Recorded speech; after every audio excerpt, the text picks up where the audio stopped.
안녕하세요. 한류의 신과 해외 반응을 소개하는 한류 클래스 TV입니다.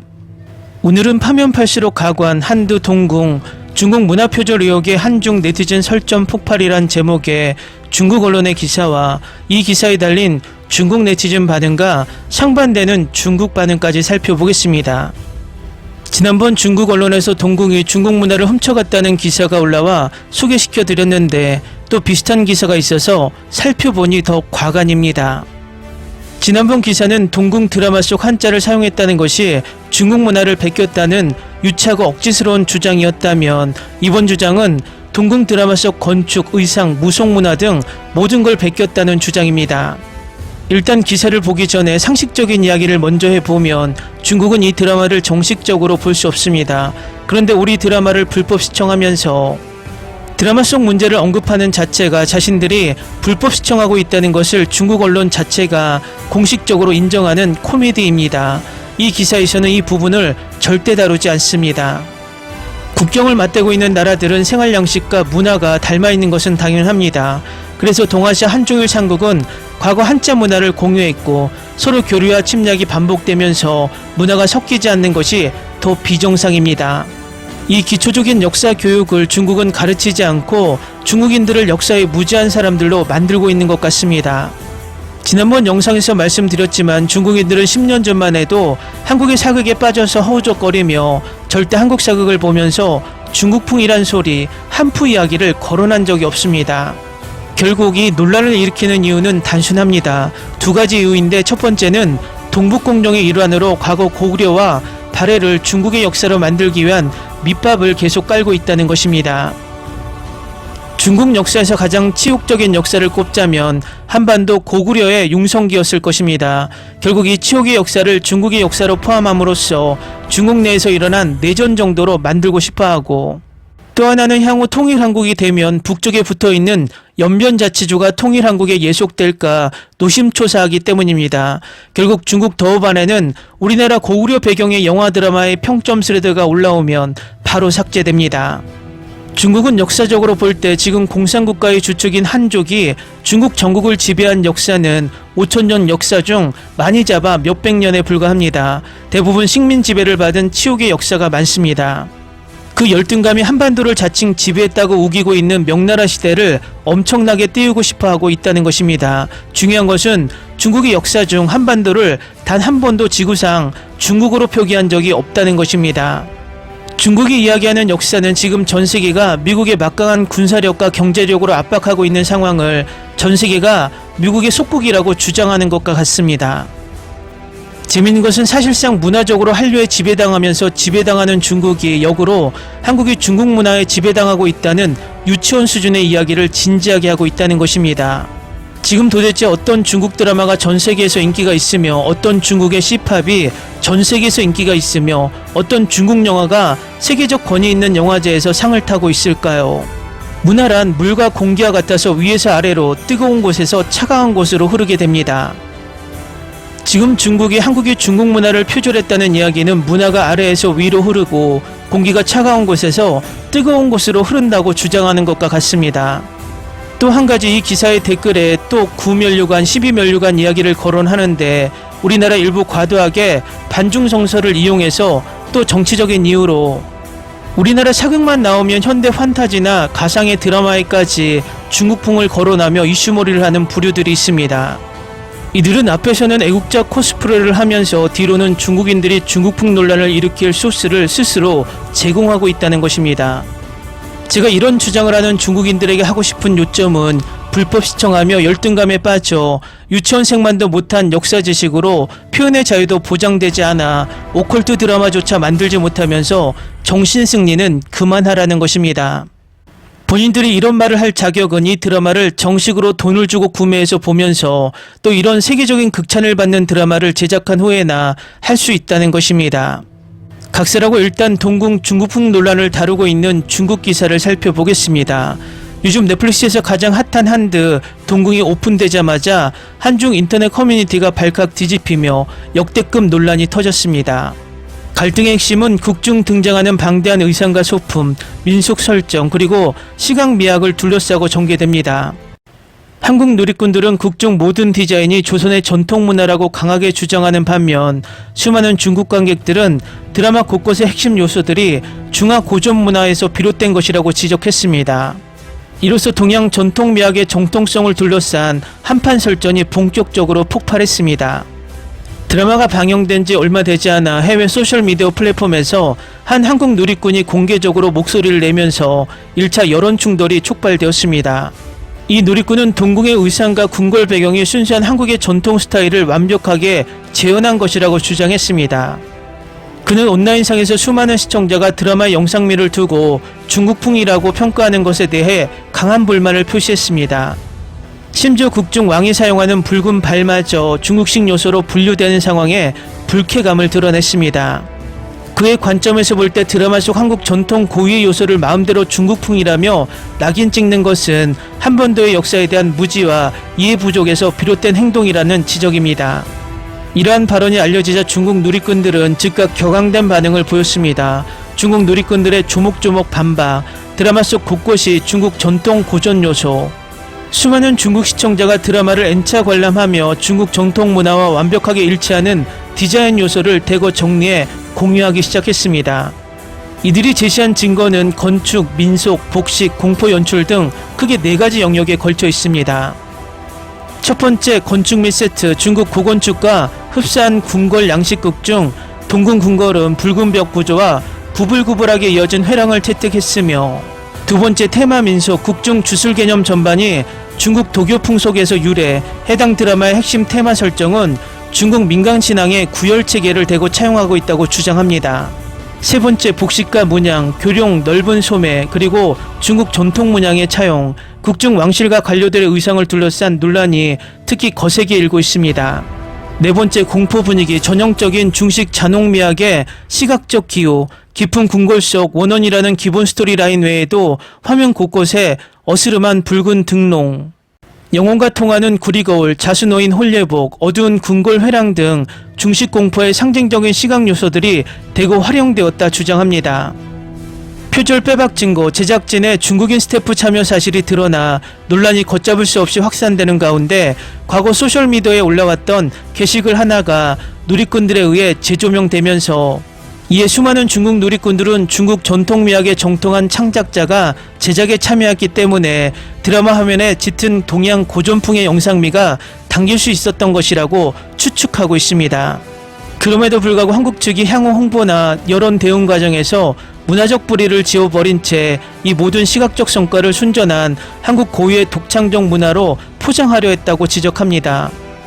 양국 여론에 극명하게 엇갈리는 관점, 한국 누리꾼들의 주류 입장이 드라마는 조선시대를 배경으로 하고 있으며 극중 모든 의상과 소품은 조선 왕조의 역사적 고증을 바탕으로 재현된 것이다. 과거 한반도는 고유의 전통 복식과 건축, 민속신앙을 독자적으로 발전시켜 왔으며 전통 사국풍 요소를 무조건 전부 중국의 문화라고 몰아붙이는 주장은 받아들일 수 없다는 입장입니다. 동양적인 사극 분위기만 보였다 하면 무조건 중국풍이라는 프레임을 씌우는 행위야말로 기본적인 역사 상식이 결여된 태도라고 지적합니다. 중국 누리꾼들의 핵심 관점, 과거 한반도의 수많은 문화는 본래 중화 문화가 외부로 전파되는 과정에서 형성된 것이며 역사적으로 중화 문화권의 한 갈래에 속한다는 입장입니다. 따라서 이번 작품의 문화적 원료나 출처를 명확하게 밝히지 않은 채 이미 완성된 형태의 중국식 민속 설정과 시각적 기호들을 그대로 가져다 쓴 점을 문제 삼고 있습니다. 기사 잘 보셨나요? 이 기사에 달린 중국 네티즌 반응입니다. 굳이 따질 필요 없다. 타국에서 우리 문화를 차용해주는 것 자체가 우리에게는 영광스러운 일이다. 마지막 회에 국왕이 등장했을 때 머리에 쓴 면류관의 류가 9개이던데 이거 제후국 신분 규격에 맞는 고증인가요? 흰옷을 입던 백의조선이자 상의가 짧았던 단위조선의 복식이 국중에서는 모두 색재가 화려한 의상과 소매가 넓은 장포 스타일로 변해버렸다. 베끼는 것까지는 그렇다 쳐도 스승의 지위를 인정해야 하는 거 아니야. 가져다 쓰면서 지들 거래 놓고 이제 와서 오히려 적반하장으로 나오네. 한복은 원래 치마끈을 가슴에 묶는 거 아님. 근데 지금은 다 아래로 내려서 허리에 맞췄네. 이거 그냥 한푸잖아. 한국도 이제 거의 다 한화되어 가네. 이제는 아주 대놓고 당당하게 훔쳐가네. 우리는 매일 도둑놈 잡아서 증거 들이밀며 화병만 나고 있는데 저것들은 훔치면 훔칠수록 아주 예술의 경지로 훔쳐가는구나. 당시 한반도 왕조는 중국의 제후국이었으므로 황색이나 적색 등의 색상은 전혀 사용할 수 없었으며 이를 어길 시 국가적 멸망을 초래했을 것이다. 제후국의 신분으로 감히 용문양을 사용하는 것은 멸문지화를 당할 수 있는 대역죄에 해당하기 때문이다. 다음은 중국인들이 동궁을 보면서 느낀 진짜 감정, 중국 드라마와 비교하며 자괴감에 빠진 댓글 반응입니다. 어이없네. 무슨 권리로 궁녀 원혼을 그냥 그렇게 죽인 거야. 한국은 진짜 서구 사상에 완전히 절여진 듯. 난 귀신이 황실 쓰레기들 다 찢어 죽이는 거 완전 찬성함. 전반적인 스토리는 반전도 많고 볼만한 듯. 근데 CG가 좀 깨서 아쉬움. 그냥 붉은 필터 하나 끼우고 치고받고 싸우는 게 다임. 전체적인 완성도는 킹덤에 비하면 한참 떨어지는 느낌. 최종 결론, 귀신은 무섭지만 나에게 아무런 해를 끼치지 않았고 사람은 무섭지 않았는데 정작 나를 만신창이로 만든 건 사람이었다. 이슈는 단순한 초자연적 드라마가 아니라 왕실 가족의 은유입니다. 이건 권력의 피비린내 나는 속성, 그리고 표면적인 세계와 이면의 세계를 은유함, 사실상 왕실의 밝은 면과 어두운 면을 비유하는 것이며 작품 전체를 관통하는 핵심은 바로 왕실의 추악한 비밀임. 보면서 김건희 연기했으면 하는 생각이 계속 떠올라. 한국은 킹덤에 이어 동궁까지 사극 오컬트 장르라는 독보적인 영역을 완벽하게 구축해낸 것 같아 정말 부럽긴 하다. 우리는 맨날 똑같은 선현물이나 고구마 궁중 암투극만 찍어내며 제자리 걸음인데 한국은 전세계가 열광할 만한 트렌디한 장르로 조선사극을 매번 다채롭게 변주하네요. 솔직히 전세계 넷플릭스 순위를 휩쓸며 K드라마의 저력을 다시 한번 증명하는 모습을 보니 중국 드라마 팬으로서 솔직히 부러운 마음을 감출 수가 없다. 처음 제목이 동궁이라고 해서 우리가 아는 아름답고 화려한 궁궐 로맨스나 권력 암투인 줄 알았는데 뚜껑을 열어보니 완전히 서늘하고 긴장감 넘치는 테마 액션 장르더군요. 궁녀라는 신분을 귀신의 소리를 듣는 감지자로 설정하고 남녀 주인공을 두 세계를 오가는 테마사로 엮어낸 기획력 자체가 너무 참신하고 충격적입니다. 이런 세련되고 깊이 있는 오컬트 세계관을 전세계 대중에게 통하게 만드는 한국 드라마 기획 역량과 글로벌 마케팅 파워가 진심으로 부럽긴 하지. 넷플릭스에서 동궁을 보는데 붉은색 필터를 사용해 현실과 이면의 귀의 세계를 시각적으로 분리한 연출이 정말 예술이었어. 우리 중국 고장극들도 자본은 차고 넘쳐서 매번 화려한 CG를 떡칠하지만 왜 이런 감각적이고 압도적인 미장센은 흉내조차 내지 못하는 걸까요? 중국이 돈으로만 바른 3류 그래픽보다 영리한 연출과 색감 활용으로 계기하면서도 서늘한 동양적 공포를 완벽히 구현해낸 한국 제작진의 감각이 너무 세다.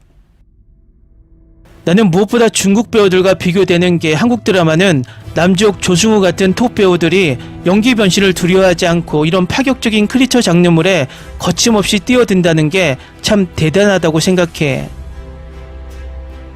조승우의 그 속내를 알 수 없는 서늘한 군주 연기야 군 전역 후 테마사로 완벽히 변신한 남주혁의 날 것 그대로의 액션을 보는 내내 감탄만 자아내게 만듭니다.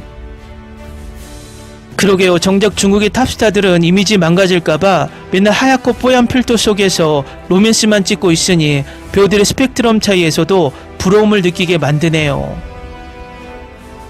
한국식 오컬트의 장인이라 불리는 손도게스트 작가진이 참여했다고 해서 기대했는데 역시나 인간의 추악한 죄와 귀신의 원한을 엮어내는 솜씨가 명불허전입니다. 이런 탄탄한 장르물 전문 작가진이 사극이라는 폐쇄적 공간을 활용해 전세계 시청자를 들었다 놨다 하는 창작 생태계가 몹시 부럽습니다. 동궁이 넷플릭스 공개와 동시에 글로벌 탑10에 진입하고 수십 개국에서 1위를 차지했다는 뉴스를 보았습니다. 중국에도 훌륭한 고장극 지적재산권이 널려 있지만 글로벌 플랫폼인 넷플릭스의 유통망을 타고 전 세계에 동시다발적으로 문화적 영향력을 뻗치는 한국이 늘 부러운 대상일 수밖에 없습니다. 우리 드라마들은 해외 수출돼도 아시아권 일부 플랫폼이나 유튜브에 머무는데 전세계 안방극장을 한 번에 장악하는 침투력은 정말 대단합니다. 한국 사극은 매번 한복의 우아한 아름다움뿐만 아니라 극중 소품과 궁궐의 어두운 이면까지도 시각적으로 너무 매력적이게 포장해냅니다. 동궁을 본 서양 시청자들이 한국의 전통가옥 구조와 궁궐 문화에 관심을 가지며 SNS에 글을 올리는 걸 보면 질투가 날 정도로 부럽습니다. 전 세계인들에게 자연스럽게 자국의 전통 문화를 힙하고 세련된 콘텐츠로 각인시키는 문화 수출 능력이 부러울 따름입니다.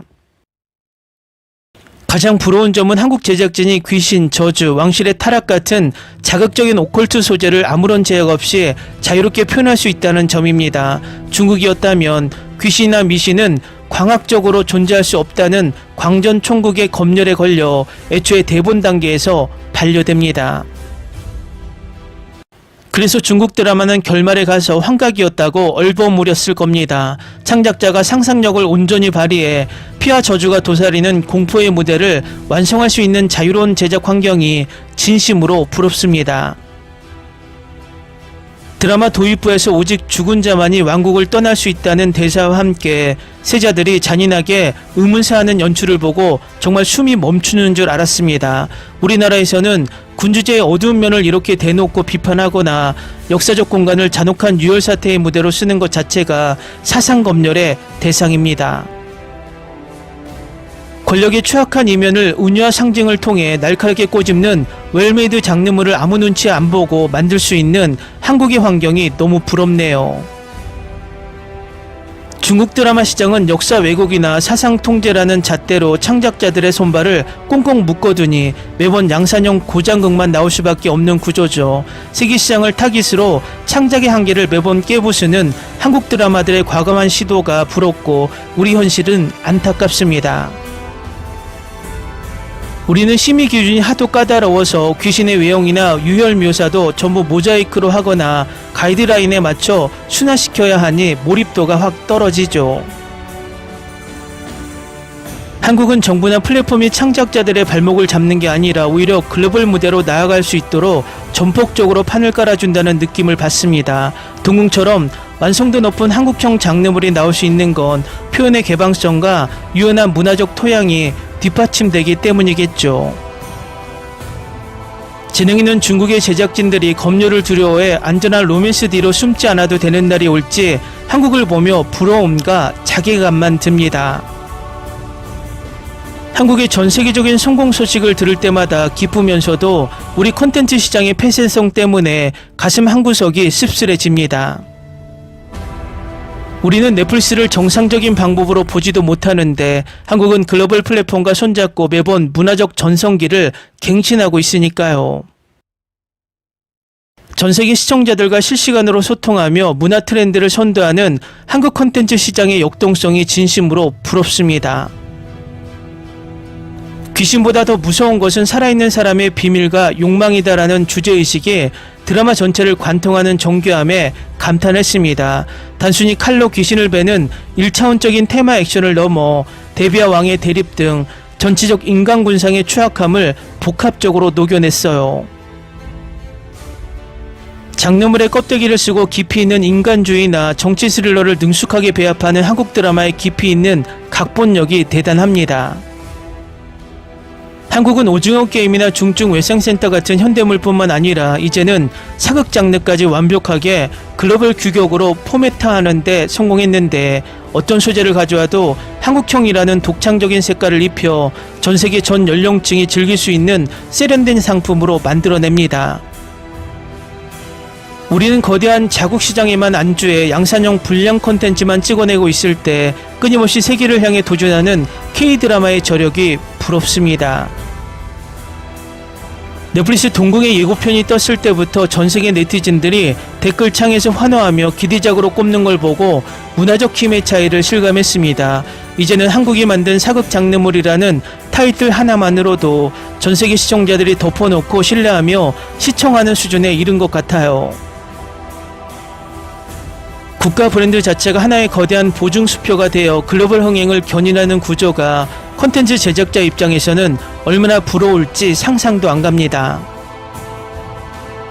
결국 넷플릭스 동공의 세계적인 성공은 창작의 자유, 자본의 올바른 투자 그리고 영리한 연출력 3박자가 맞물려 이뤄낸 결과물입니다. 중국 드라마가 아무리 스케일을 키워도 사상적 검열과 플랫폼의 한계에 갇혀 우물한 개구리로 남는 한 이 격차는 좁혀지지 않을 것 같아 슬픕니다. 자유롭게 상상하고 전 세계를 상대로 마음껏 날개를 펼치는 한국 드라마의 제작 생태계가 진심으로 부러운 밤입니다. 댓글 반응 잘 보셨나요? 앞에서는 이 드라마를 중국 판타지와 비교하며 엄청 폄하하고 싶어 애쓰지만 뒤에서는 그들이 왜 이런 드라마를 만들지 못하는지 한탄하는 모습이 바로 그들의 모순입니다. 저는 중국도 빨리 독재가 끝나고 자유롭게 창작의 자유를 보장받아서 좋은 작품을 많이 제작하길 바랍니다. 그렇지 못하더라도 보고 싶어도 서비스가 되지 않아 불법 시청하는 상황이 빨리 정리되어 한국 드라마를 정당한 돈을 지불하고 떳떳하게 보는 날이 오기를 바랍니다. 재밌게 잘 보셨나요? 여러분의 구독, 좋아요, 댓글, 알림 설정은 영상 제작에 큰 힘이 됩니다. 이 영상을 보신 모든 분들 항상 대박 나시고 행복하시길 바랍니다.